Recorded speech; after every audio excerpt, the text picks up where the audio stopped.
አሰላሙ አለይኩም ወራህመቱላሂ ወበረካቱሁ። ሰላም ጤና ይስጥልን ክብራትና ክብራን አድማጭ ተመልካቾቻችን ሁሉ ሰላም ሁሉ መልካም፣ ከኛ ጋር ሁሉ ሰላም ነው። ዛሬ ነሐሴ 20 ቀን 2018 እጅግ ወሳኝና አነጋጋሪ የሆኑ መረጃዎችን ነው ይዤላችሁ የቀረብኩት። በቅድሚያም ዋና ዋናዎቹን በማስቀደም እንጀምራለን። ከአዳሪ ትምህርት ቤቶች ጋር በተያያዘ አዲስ ውሳኔ ተላልፏል። የውሳኔውን ሙሉ ዝርዝር ወደ እናንተ ይዘናል። በሌላው መረጃችን የአሜሪካ ፕሬዝዳንት ከቪዛ ጋር በተያያዘ ያልተጠበቀ መግለጫ ማውጣታቸው ተሰምቷል። ምንድነው? ይህንንም ወደ እናንተ እናደርሳለን።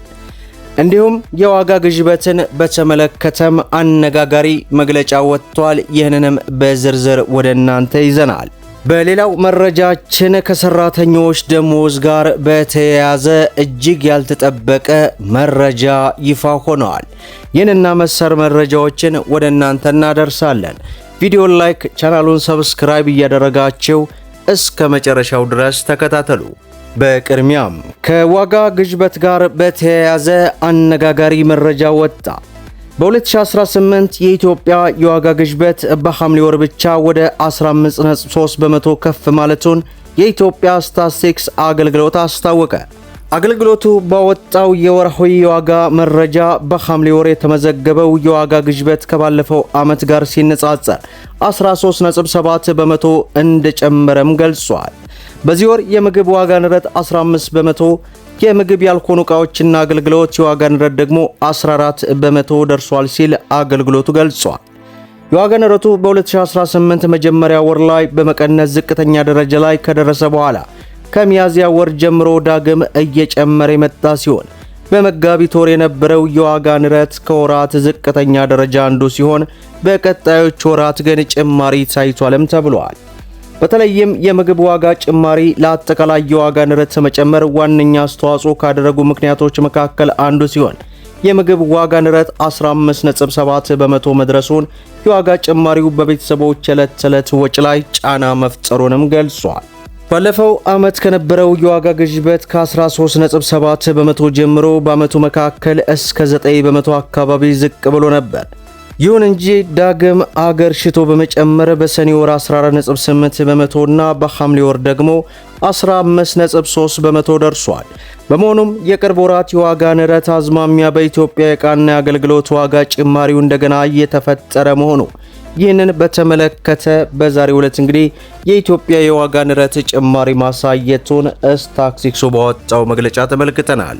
በሌላው መረጃችን አዳሪ ትምህርት ቤቶችን በተመለከተ አዲስ ውሳኔ ተላለፈ። በመጪው 2019 የትምህርት ዘመን በፌዴራል ልዩ አዳሪ ሁለተኛ ደረጃ ትምህርት ቤቶች ውስጥ የቻይና ቋንቋ ትምህርት ለመስጠት የዝግጅት ሥራ ማጠናቀቁን የትምህርት ሚኒስቴር አስታወቀ። በትምህርት ሚኒስቴር የአጠቃላይ ትምህርት ዘርፍ መሪ አስፈጻሚ ዶክተር ዮሐንስ እንዳስታወቁት እቅዱ ተማሪዎችን በዓለም አቀፍ ደረጃ ስኬታማ ለማድረግና የውጭ ሀገር የከፍተኛ ትምህርት ዕድሎችን እንዲጠቀሙ ለማስቻል ያለመ ነውም ተብሏል። ትምህርቱን የሚያስተምሩ መምህራን ከቻይና መንግስት ጋር በተደረገ ስምምነት ወደ ኢትዮጵያ እንደሚመጡም ገልጸዋል። አዳሪ ትምህርት ቤቶች በመለያ ፈተና ያለፉ ከፍተኛ ውጤት ያላቸው ተማሪዎች የሚያስተናግዱ ሲሆን በቀጣይም ከቻይነኛ በተጨማሪ ሌሎች ዓለም አቀፍ ቋንቋ ተጠናክረው እንደሚሰጡም ተጠቅሷል። በአንጻሩ ቻይና በአሁኑ ወቅት በአማርኛን ጨምሮ በተለያዩ የአፍሪካ ቋንቋ በሀገሯ በስፋት እያስተማረች ትገኛለች ማለቱን በዚህ ሰዓት ዘገባው አስነብበዋል። በሌላው መረጃችን ከአሜሪካ ፕሬዝዳንት በኩል አነጋጋሪ መግለጫ ወጣ። የአሜሪካው ፕሬዝዳንት ዶናልድ ትራምፕ አስተዳደር ወደ አሜሪካ በአጭር ጊዜ ጉብኝት ወይም ቱሪስት እንዲሁም ቢዝነስ በቢ1 እና ቢ2 ቪዛ ገብተው በኋላ የጥገኝነት ጥያቄ ያቀረቡ የውጭ ዜጎችን ቪዛ ለመሰረዝ እየሰሩ መሆኑን የአሜሪካ የውጭ ጉዳይ መስሪያ ቤት አስታወቀ። የመስሪያ ቤቱ ቃል አቀባይ እንደተናገሩት ቪዛን በመጠቀም የጥገኝነት ጥያቄ ማቅረብ የቪዛ ዓላማን መጣስ ሊሆን ስለሚችል የቪዛ መሰረዣ ምክንያት እንደሚሆንም ገልጿል። ከ2016 እስከ 2026 ድረስ የተሰጡ ቢ1 እና ቢ2 ቪዛዎች ያላቸው የጥገኝነት ጥያቄ ያቀረቡ ወይንም በሂደት ላይ ያሉ ሰዎች በእርምጃው ሊካተቱ እንደሚችሉ የመንግስት ሰነዶች በመጥቀስ የአሜሪካ ሚዲያዎች ዘግበዋል። የውጭ ጉዳይ ሚኒስቴር ቤቱ የቪዛ ስረዛው በአንድ ጊዜ ሳይሆን በተከታታይ እንደሚከናወንም ገልጿል። ከትራምፕ የስልጣን ዘመን መጀመሪያ አንስቶ ከ175,000 በላይ የውጭ አገር ዜጎች ቪዛ በተለያዩ ምክንያት መሰረዙ የተነገረ ቢሆንም በተያያዘ መረጃ የአሜሪካ የሆምላንድ ሴኩሪቲ መስሪያ ቤት አመልክቶ ይህንን የቪዛ ስረዛ የአሜሪካ ኩባንያዎች ከፍተኛ ሙያ ያላቸው የውጭ ዜጎች ለመቅጠር የሚጠቀሙት የሥራ ቪዛ ሲሆን በተለይም የቴክኖሎጂና በጤና ዘርፍ በስፋት ይጠቀሙበታልም ተብሏል።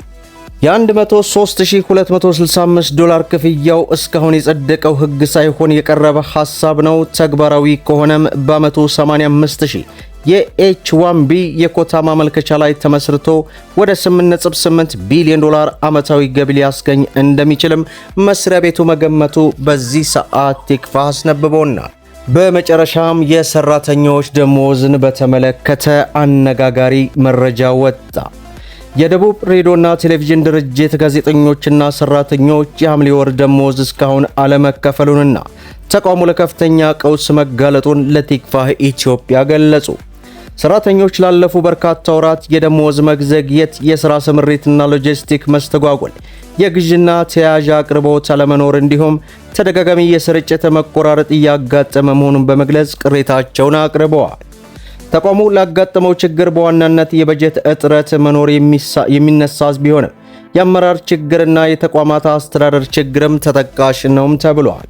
ተቋሙ አሁን ላይ ለዓመታት የገነባው ስምና ዝና ቀስ በቀስ እየተሸረሸረ ይገኛል ሲሉ ሰራተኞች መናገራቸው ተገልጿል። ስማቸው እንዲጠቀስ ያልፈለጉና ለረጅም ዓመታት በተቋሙ በተለያዩ የሥራ ኃላፊዎች ላይ የሰሩ ጋዜጠኞች እንደገለጹት ተደጋጋሚ የደሞዝ መዘግየት ለዘርፉ ብዙ ማህበራዊና ኢኮኖሚያዊ ቀውሶች እየደረጋቸው ይገኛልም ተብሏል። በተጨማሪም የመስክ ስምሪት መገደባቸውና የሥራ መቆራረጡ በራስ መተማመናቸው ላይ አሉታዊ ተጽዕኖ ማሳደሩንና ሙያዊ ብቃታቸውንም እየጎዳ መሆኑን አስረድተዋል።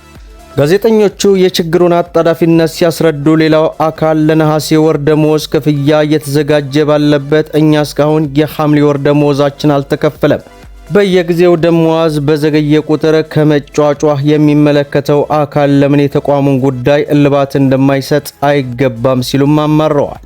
የሚመለከታቸው የመንግስት አካላት ለችግሩ መፍትሄና ዘላቂ መፍትሄ ካስፈለጉለት የተቋሙ ስርጭት ጥራትና ተአማኝነት ከመውረዱም በላይ የማህበረሰብ መረጃ የማግኘት መብት ይበልጥ እንደሚጎዳም ተገልጿል። ቲክቫህ ኢትዮጵያ ከጉዳዩ ጋር በተያያዘ የደቡብ ሬዲዮና ቴሌቪዥን ድርጅት የቦርድ ሰብሳቢ አቶ ኃይለማርያም ተስፋ የእጅ ስልክ ተደጋጋሚ በእንደወለም ስልክ ባለመንሳታቸው ምላሻቸውን በዚህ ዘገባ አላካተትንም ማለቱን በዚህ ሰዓት አስነብቦናል። መደመጥ ያለባቸው ወሳኝና አነጋጋሪ የሆኑ መረጃዎችን ይመስላሉ። ቪዲዮውን ላይክ ሸር አድርጉት። እስከ ፍጻሜው ድረስ አብራችሁን ስለቆያችሁ ልባዊ ምስጋናችን እየሰጠን በሌላ ቪዲዮ እስከምንገናኝ ወሰላሙ አለይኩም ወራህመቱላሂ ወበረካቱ።